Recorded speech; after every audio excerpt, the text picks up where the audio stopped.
मेरी हाफिज़-ए-कुरान बीवी ने 100 बच्चों को कुरान मजीद हिफ्ज़ करवाया था, मगर जब उसकी वफ़ात हुई तो रोज़ उसकी कब्र फट जाती और उसकी कब्र से धुआं निकलता। मैं रोज़ अपनी बीवी की नई कब्र बनवा कर आता।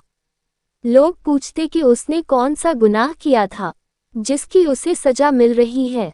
मैंने अपनी साली से पूछा तो मेरी साली रोते हुए मुझे अपने कमरे में ले गई। कमरे का दरवाज़ा बंद करके उसने मुझे एक ऐसी चीज़ दिखाई कि मेरा कलेजा फट गया, क्योंकि मेरी शादी को 6 साल गुजर गए थे और मेरी बीवी निहायत खूबसूरत और नेक सीरत थी। उन 6 साल में उसने मुझे कभी कोई शिकायत का मौका नहीं दिया था। मेरी बीवी हाफिज़-ए-कुरान थी और शादी से पहले उसने 100 बच्चों को कुरान मजीद हिफ्ज़ करवाया था, जिसकी वजह से मुझे हर वक्त यही सोचकर खुशी होती थी कि मेरी बीवी की सिर्फ दुनिया ही नहीं बल्कि आखिरत भी आसान होगी और वह यकीनन मेरे बच्चों की भी अच्छी तरबियत करेगी। हम दोनों मियाँ बीवी को बच्चों का बहुत शौक था, मगर शादी को इतना वक्त गुजर जाने के बाद भी हमारी औलाद नहीं हुई थी। अब मैं मायूस सा होने लगा था और ऐसे मौक़ों पर ज़्यादातर लड़कियां सबसे पहले नाउम्मीद हो जाती है, मगर मेरी बीवी अपनी उदासी जाहिर नहीं करती थी और सब्र से वक्त गुजार रही थी।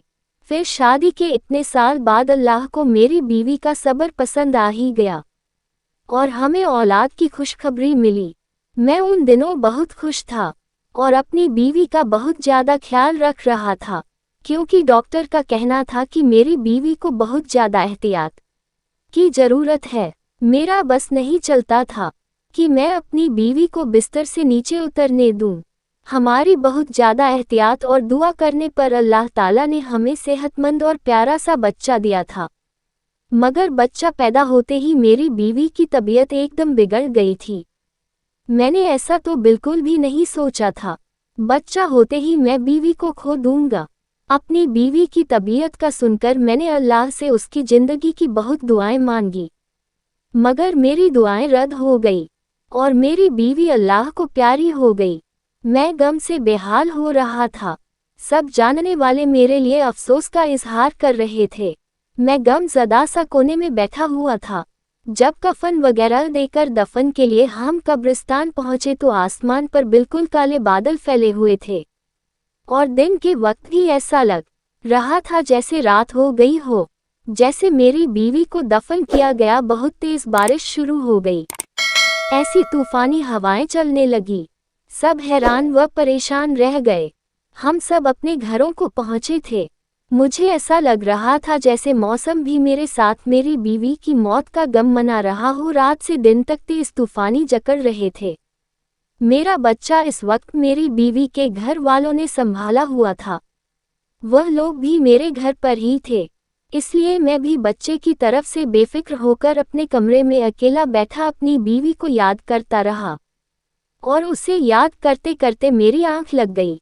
सुबह के करीब मैंने ख्वाब देखा कि मेरी बदहाल सी बीवी बहुत बुरी तरह रो रही है। अपनी बीवी को इतनी बुरी तरह रोते देखकर मैं तड़पा था और उसी वक्त मेरी आंख खुल गई। बाहर तूफानी बारिश और हवाएं अब थम चुकी थी और आसमान भी साफ हो चुका था। अब मुझे वह ख्वाब परेशान कर रहा था। मैंने हमेशा अपनी बीवी को हंसते मुस्कुराते ही देखा था।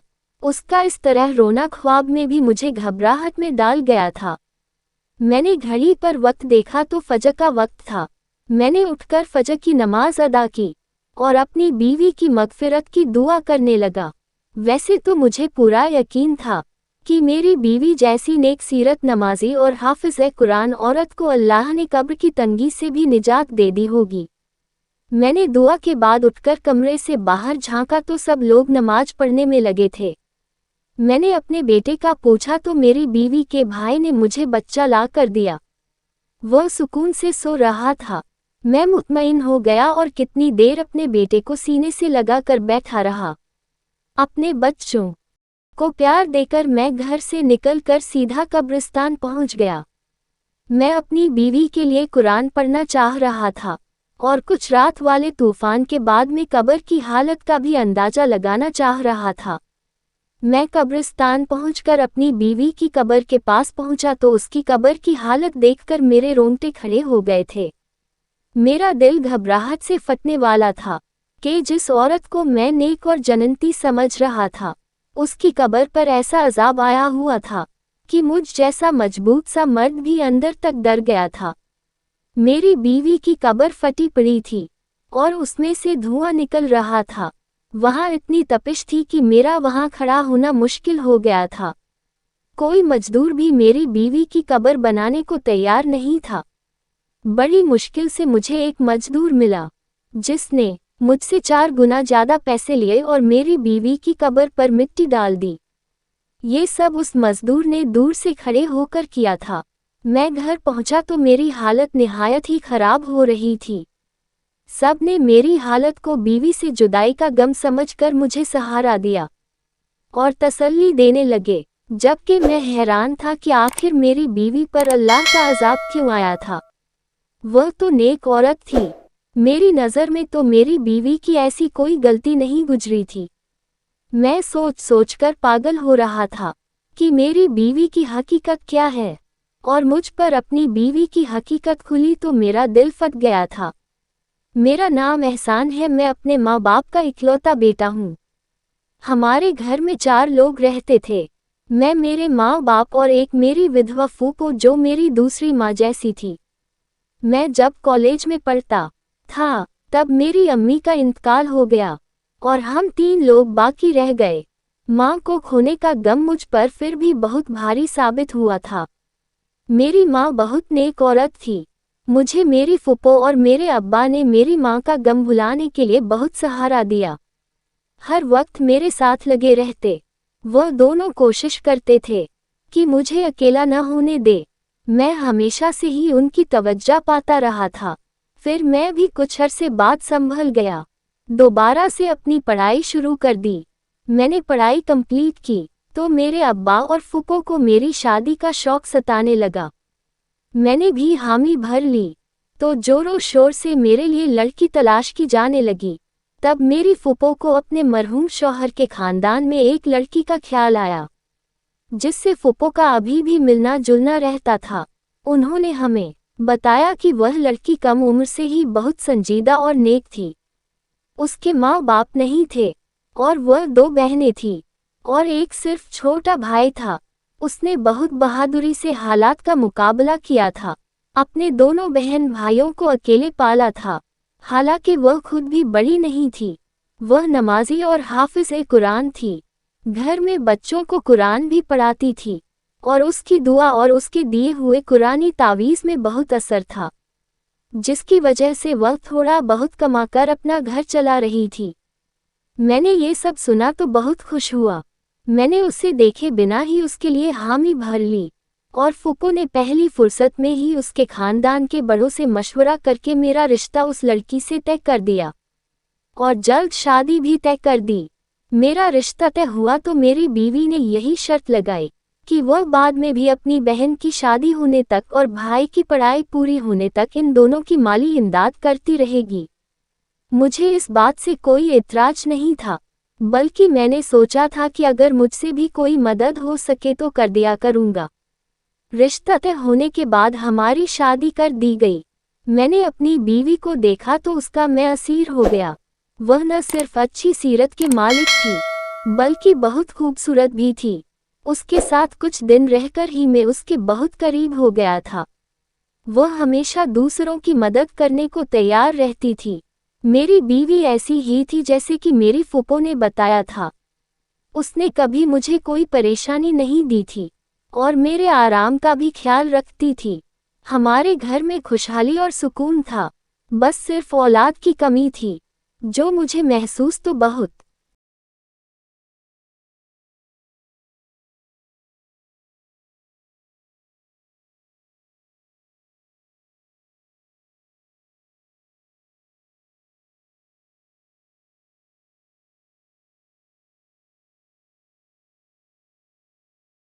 ज्यादा हो रही थी, मगर अपनी बीवी के सब्र से मुझे बहुत सहारा मिला हुआ था। हमारी शादी के तीसरे साल ही मेरे अब्बा वफात पा गए। अपने अब्बा की वफ़ात और अपनी बेऔलादी ने मुझे कुछ ज़्यादा बेसुकून कर दिया था। मेरे अंदर सब्र और शुक्र खत्म होने लगा था। ऐसे में मेरी बीवी थी जो मुझे हर वक्त अल्लाह की मेहरबानियाँ और नेमतें याद दिलाती थी। वह मुझे सब्र दिलाती रहती थी। मैं हैरान था कि वह एक लड़की होकर मुझे हौसला दिया करती थी।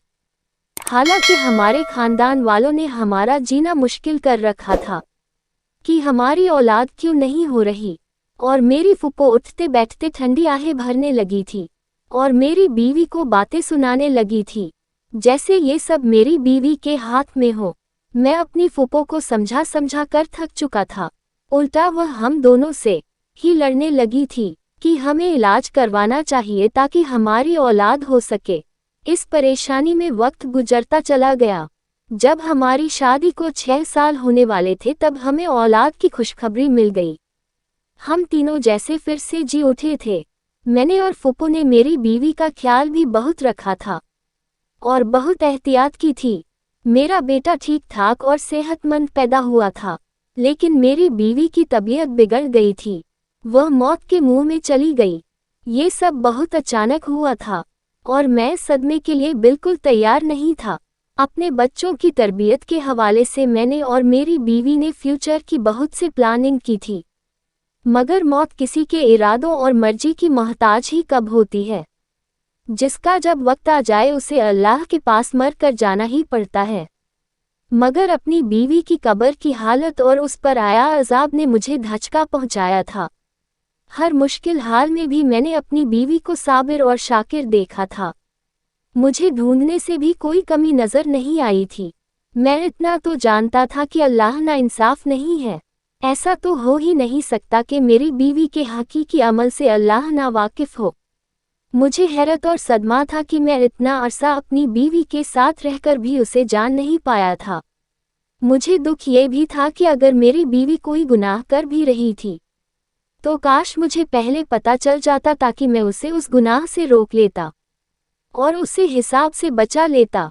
मैं पछतावा कर था। घर में उन दिनों क्या चल रहा था, मेरा बेटा रातों के वक्त कौन संभाल रहा था, मुझे कुछ खबर नहीं थी। मैं बस अपनी मरहूम बीवी के लिए बेचैन रहता था और अल्लाह से उसकी मगफिरत की दुआ करता रहता था। अचानक मेरे पास फूफो आई और संजीदगी से बोली कि उन्हें मुझसे जरूरी बात करनी है। मेरी फूफो ने मुझसे जो बात की वह मुझे एकदम गुस्सा दिला गई थी। मेरी बीवी को मरे अभी मुश्किल से 20-21 दिन हुए थे कि मेरी फूफो मेरी दूसरी शादी करना चाह रही थी। मैं फूफो से नाराज होने लगा कि उन्हें मेरी मरहूम बीवी का एहतराम करना चाहिए था और कम से कम इतनी जल्दी मुझसे शादी की बात नहीं करनी चाहिए थी, जबकि मैं अभी सदमे में था। फूफो ने आराम से मेरी नाराजगी देखी, फिर मुझसे कहने लगी कि वह बूढ़ी हो गई है इसलिए मेरे बेटे को नहीं संभाल सकती। उन्हें भी मेरी बीवी की मौत का दुख था। जब मैंने फूफो की उन बातों का कोई असर ना लिया तो फूफो ने मुझसे कहा, ठीक है तुम अपना बेटा खुद संभालो या फिर अपना बेटा उसी को दे दो जो उसे दिन रात मां की तरह संभाल रही है। मैं फूफो की बात पर हैरान हुआ था कि मेरा बेटा कौन संभाल रहा था, क्योंकि मेरे अंदाजे के मुताबिक तो मेरे बेटे को फूफो ही संभाल सकती थी। मगर जब मैंने यही सवाल फूफो से किया तो उनके जवाब ने मुझे बिल्कुल लाजवाब कर दिया था। फूफो ने बताया कि मेरा बेटा इतने दिन से मेरी मरहूम बीवी की छोटी बहन संभाल रही थी। वह चाहती थी कि मैं अपनी बीवी की छोटी बहन से निकाह कर लूं, ताकि मेरे बेटे को मां का प्यार मिलता रहे और हमारा घर भी संभला रहेगा। मैं फूफो की बात मानने को तैयार नहीं हो रहा था। मैं अपनी बीवी की जगह किसी को देने के लिए भी तैयार नहीं था, मगर फूफो का दिन ब दिन मुझ पर जोर बढ़ता।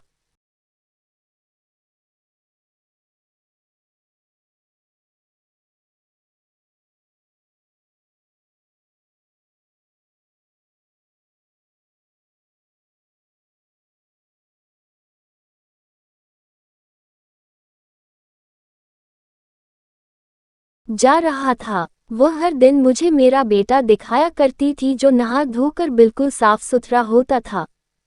फूफो की जिद थी मैं बेटे की खातिर अपनी बीवी की बहन से निकाह कर लूं। और उसे हमेशा के लिए अपने घर में रख लूं। मैंने अपने काम पर जाना शुरू कर दिया था। मैं सारा दिन घर से बाहर रहता हूँ। वापस आकर खामोशी से कमरे में बंद रहता था। एक दिन फूफो ने मुझे बताया कि मेरा साला मुल्क से बाहर जा रहा है। मैं चौंक गया। मुझे मेरी बीवी अपनी जिंदगी में ही बता चुकी थी कि उसके भाई की पढ़ाई पूरी हो चुकी है और वह नौकरी के लिए कंट्री से बाहर जाना चाहता है। मेरी बीवी की कोशिश थी कि उसके भाई के बाहर जाने से पहले पहले उसकी बहन की शादी हो जाए, ताकि वह बाद में अकेली न रह जाए, मगर उसे कोई मुनासिब रिश्ता नहीं मिल रहा था। अब अपनी बीवी के भाई के बाहर जाने का सुनकर मुझे उसकी बहन का ख्याल आया था। तब मैं फिक्रमंद हो गया। अब मुझे ख्याल आ रहा था कि अगर मैं ज्यादा इनकार करूंगा तो मेरी साली मेरे बेटे को संभालने के चक्कर में सारी उम्र के लिए कुंवारी बैठी रह जाएगी, या फिर उसकी शादी कर दी जाएगी और मेरे बेटे को संभालने वाला कोई नहीं होगा। फूफो वाकई बीमार और कमजोर हो गई थी। उनकी बीनाई भी कम होती जा रही थी। मैं सोच सोचकर परेशान होने लगा था। थक हार कर मैंने अपनी फूफो की बात मानने का फैसला किया। एक दिन काम पर जाने से पहले फूफो को जवाब दे दिया कि वह जैसा चाहती है कर ले, मुझे कोई इतराज नहीं है। मेरे जवाब ने मेरी फूफो खुशी से निहाल कर दिया था। मेरे जाते ही शायद उन्होंने पीछे तमाम तैयारियां शुरू कर दी थी। मैं जैसे ही काम से शाम को वापस आया, ये देखकर हैरान रह गया कि फूफो ने मेरे निकाह की सारी तैयारी पूरी कर ली थी। मैं तो वैसे भी इस बात के लिए खुद को राजी कर चुका था। तभी मैं खामोशी से निकाह के लिए मौलवी साहब के सामने बैठ गया। अपने बेटे की खातिर यह निकाह कर लिया। निकाह के बाद मैं उदास था। अपने के कमरे में बंद हो गया था। मुझे परेशानी थी कि ना जाने मेरी ये दूसरी बीवी अपनी बड़ी बहन की तरह समझदार और खुशमिजाज थी या नहीं, और यह भी कि न जाने वह मेरा घर कैसे संभाल पाएगी। मुझे नहीं लगता था जैसे मेरा दिल अपनी पहली बीवी से मुतमईन था वैसे दूसरी बीवी से भी कभी मुतमईन हो पाएगा। उससे निकाह के बाद भी मेरा वही मामूल था। मैं सुबह सवेरे काम पर चला जाता, शाम के वक्त घर लौटते ही अपने कमरे में बंद हो जाता था। मेरी दूसरी बीवी ने खामोशी से मेरा हर काम संभाल लिया था। मेरा कमरा भी अब बिल्कुल साफ सुथरा रहने लगा था। ना चाहते हुए भी मेरा दिमाग उस बात को सोचने लगा था। और अजीब बात तो यह थी कि आज तक मैंने अपनी दूसरी बीवी को नहीं देखा था। मैं नहीं जानता था वह कैसी लड़की है।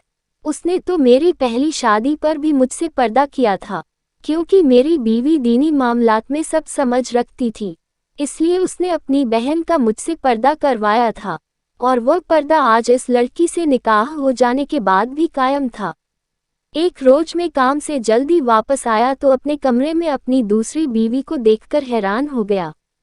वह अपनी बड़ी बहन से भी ज्यादा खूबसूरत थी, मगर ऐसा नहीं था कि मैं हुस्न परस्त था। मुझे उसकी खूबसूरती अट्रैक्ट नहीं कर रही थी, बल्कि जिस बात से मैं उसकी तरफ मुतवज्जा हुआ था वह उसके चेहरे पर फैला सुकून था। उसे देखकर मुझे ऐसा लगा था कि जैसे वह अपनी बहन की मौत से भी खुश हो, और मैं यह बात सोचते ही अजीब कैफियत में घिर गया था। मैंने उसे गुस्से से देखते हुए सवाल किया कि वह इतनी मुतमईन किस बात पर है। मेरा सवाल उसके लिए अजीब था। वह हैरत और परेशानी से मुझे देखने लगी, तो मैं आगे बोला कि उसे अपनी बहन की मौत का अफसोस ही नहीं है, उल्टा वह उसकी जगह लेकर भी इतनी खुश कैसे रह रही है, जबकि उसकी जवान बहन मौत के मुंह में जा चुकी थी और उसकी आखिरत भी न जाने कैसी होने वाली थी, क्योंकि उसको कब्र में यह अजाब झेलना पड़ रहा था। मैंने अपनी मरहूम बीवी का ये राज गुस्से में सोचे।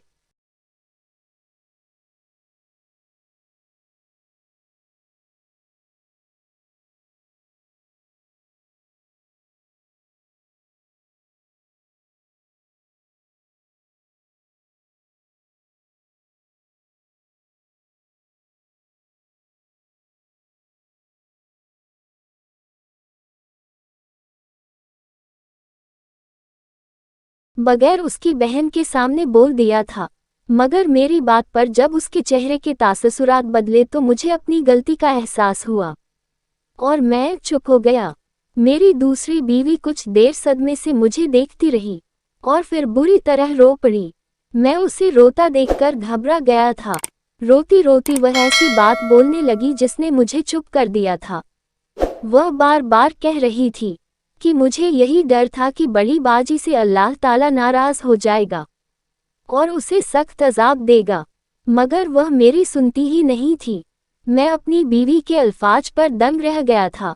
यानी मेरी मरहूम बीवी कुछ ऐसा करती थी जिससे उसकी बहन भी वाकिफ थी और उसे रोकती थी। जब मैंने अपनी बीवी से पूरी बात पूछी तो वह गड़बड़ा गई और बात बदलने की कोशिश करने लगी, मगर मैंने जब सच जानने की इल्तिजा की तो उसने मुझे अपनी बड़ी बहन के बात बताई, जिसे सुनकर मेरे होश उड़ गए थे।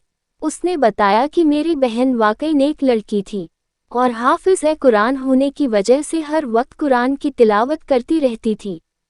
एक दिन हमारे मोहल्ले में किसी बच्चे को तकलीफ हुई तो उसकी माँ की परेशानी पर मेरी बहन ने यूं ही कुछ आयत पढ़कर उस बच्चे पर फूंक दी, जिससे उस बच्चे को आराम हो गया। उस वाक़ये से मेरी बहन मशहूर हो गई कि वो नेक बीबी है जिसके पास बीमारी और तकलीफ की शिफा है। उसके बाद तो हर घर के लोग हमारे घर आने लगे और मेरी बहन ताबीज़ के नाम पर कुरान की आयत लिखकर दे देती थी।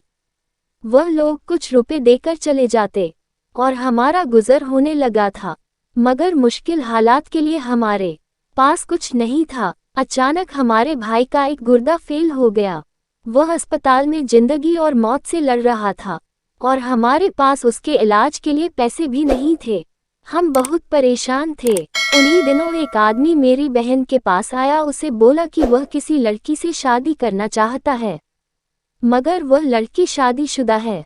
वह चाहता था मेरी बहन ऐसा तावीज़ दे कि लड़की की तलाक हो जाए, और उसे पहले मेरी बहन ने मना कर दिया क्योंकि यह गुनाह का काम था। मगर जब उस आदमी ने 1.5 लाख रुपए देने का कहा तो मेरी बहन ने भाई को बचाने के लिए ना जाने कागज़ पर ऐसा क्या लिख के दिया कि उस आदमी की ख्वाहिश पूरी हो गई और हमारे भाई का आसानी से इलाज हो गया। फिर तो हर आए दिन ऐसे ही लोग आने लगे जो नाजायज़ कामों के लिए तावीज़ बनवाते और पैसा पकड़ा कर चले जाते। एक रोज मैंने छुपकर अपनी बहन को वह तावीज़ बनाते देखा तो मेरे सर पर आसमान गिर पड़ा था, क्योंकि मेरी बहन कागज़ पर कुरान उल्टा लिख रही थी और यह काला इल्म था।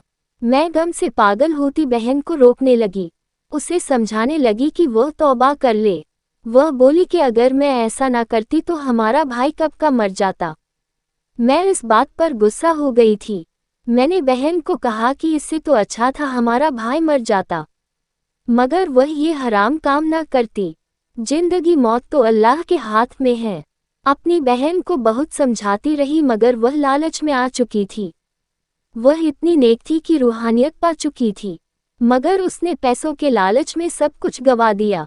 उसकी जिंदगी अच्छी थी, वह नमाज कुरान भी करती रही और उसकी शादी हो गई, मगर उसने वह कबीरा गुनाह नहीं छोड़ा और पैसे कमाती रही। मैं सब सुन रहा था। मेरी बीवी बोल रही थी, मैं डरती थी कि अल्लाह ताला ने बगैर तौबा ही मौत दे दी तो क्या जवाब देगी, मगर मेरा कहना वाकई सच हो गया। मैं गुमसुम हो गया था। मैं अपनी बीवी को इतना नेक समझता रहा था, वह सिर्फ दुनिया में पैसे के लालच में इतना बड़ा गुनाह करती रही थी। मेरे सामने बैठी मेरी दूसरी बीवी हाफिज ना होने के बावजूद अल्लाह का खौफ रखती थी। अल्लाह ताला ने मुझे अब असल में नेक बीवी दी थी। काला जादू करवाने वाले और करने वाले दोनों के लिए अल्लाह के यहाँ बड़ा अजाब है। कभी भी किसी अपने की सख्त बीमारी में भी इस गुनाह को नहीं करना चाहिए, क्योंकि हो सकता है उस बीमारी के बाद जब उसे मौत आए वह उसकी निजात का जरिया हो।